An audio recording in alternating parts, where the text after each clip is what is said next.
Assalamualaikum. My name is Faradiana binti Salamit. My matrix number is 06D8023F1025. Today I will be presenting the case number 4. So I will be explaining about the case. As an audit partner at a firm subsidiary, you have faced serious ethical and professional issues during the audit. The subsidiary recently secured 2 large contracts overseas. However, your audit team could not find a clear and open timeline for the bidding process. During this time, a large non-payment were made to an individual connected to a foreign government departments, raising concerns about bribery or corruption. Further checks on payments show that purchase with approved supplier.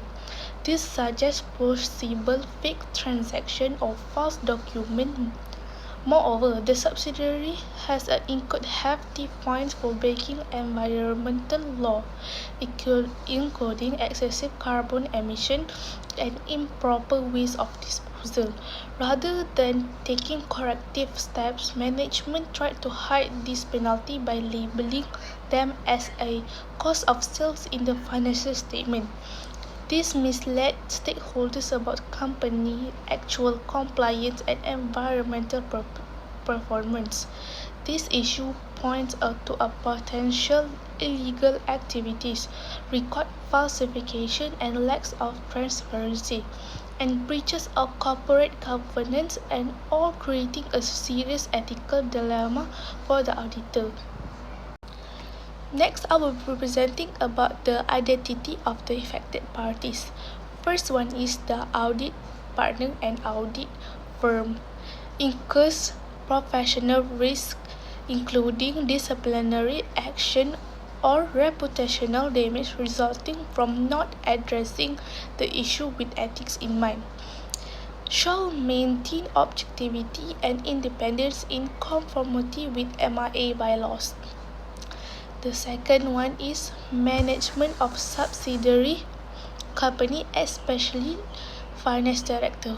Involvement in fraud, bribery, or intentional misrepresentation of account to face a legal consequence and even dismissal. The third one is parent company and the group board of directors. The financial statement may have been materially misstated, which would affect the consolidated account, and exposure to legal, regulatory, and reputational risk. The fourth one is shareholder and investor, misled by false financial and sustainability reporting, which influence investment decision. The last one is regulatory authorities and the public. In addition, environmental violations affect the health of the community and the public as a whole. Authorities depend on the accurate reporting to enforce anti-corruption and environmental laws. Next one, I will be presenting about the evaluation of possible solution. The first one is discussed with the finance director. The advantage, it will promote transparency, and if this was a mistake or misunderstanding, it allows for correction. The disadvantage is manipulation or concealment of evidence by management. The second one is escalate to audit committees. The advantage, demonstrate professionalism and involve higher authority for oversight. The disadvantage is may strain the auditor-client relationship, lead to the conflicts. The third one is report under IESBA. The advantage, protect public interest, uphold integrity, and ensure compliance with legal requirements. The disadvantage is may expose audit firm to legal dispute or client loss. The last one is terminate from engagement. The advantage, we have preserved the auditor ethical integrity and independence. The disadvantage is financial loss and disruption of client relation may occur. The next one, I will be presenting about selection of best solution. The first one is report to the audit committee or parent company board. Present findings that include details on suspicious payment, lack of documentation, and misclassification of expenditure.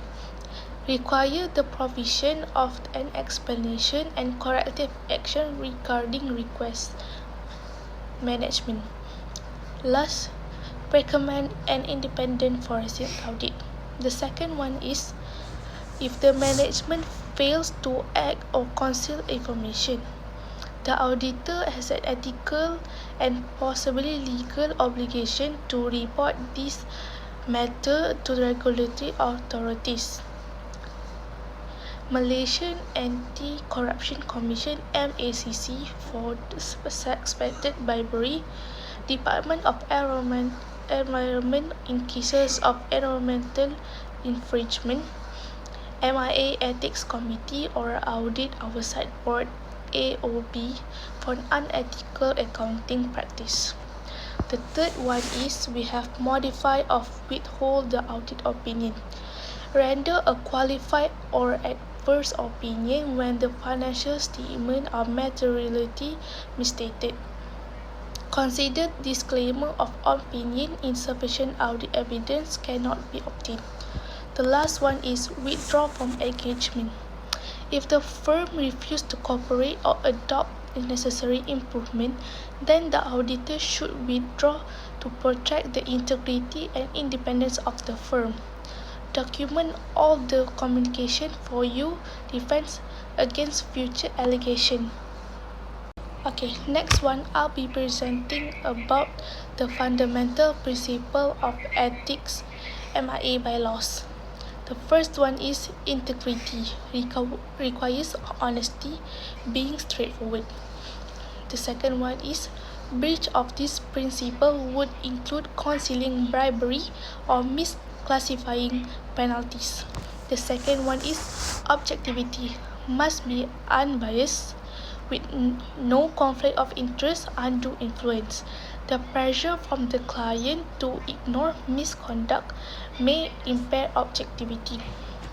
The third one is professional competence and due care. Obligation to perform audit work diligently and in accordance with the professional standards. Auditor shall make sure that all irregularities are correctly investigated and reported. The fourth one is confidentiality. The auditor must maintain client confidentiality, but disclosed information can be shared when legally or ethically warranted. The last one is professional behavior. Must comply with laws and regulation and avoid conduct that discredit the profession. Next, I will be presenting the key consideration in resolving the dilemma. The first one is legal implication. Possible bribery under MACC Act 2009, environmental law breaches and false accounting. Number 2, materiality of misstatement. Whether the identified irregularities are material to financial statement. Number 3, audit evidence. Additional verification and documentation are required. Number 4, governance structure. Whether the audit committee and parent board are aware of the management misconduct. Number 5, the public interest principle. Auditors have an ethical obligation to act in the best interest of a stakeholder, but not just the client. Number 6, the last one, documentation. Maintain intensive working papers to support decision made. Next, I will be talking about course of action. The first one is investigated further. Get corroborating evidence for suspicious payment and misclassified expenses. Second is circulate the findings. Immediately report to the audit committee of the parent company. The third one is request management responses. Allow an opportunity to explain or correct misstatement. Number 4. Report externally. If illicit practice is found out, report the same to the concerned authorities. Number 5. Modify audit opinion. If the financial statements are misleading, render a qualified or adverse opinion. Number 6 is withdraw from the engagement. If ethical principles are violated and corrective action are not taken. Number 7, document everything. Keep detailed records of all communication, evidence, and decision for accountability. The last one is the conclusion of this case, number 4. This case represents a serious ethical and professional issue, including bribery, misstatement of a financial record, and concealment of the environmental breaches. As a professional accountant in public practice, the auditor should prioritize the integrity, objectivity, and professional behavior above client pressure.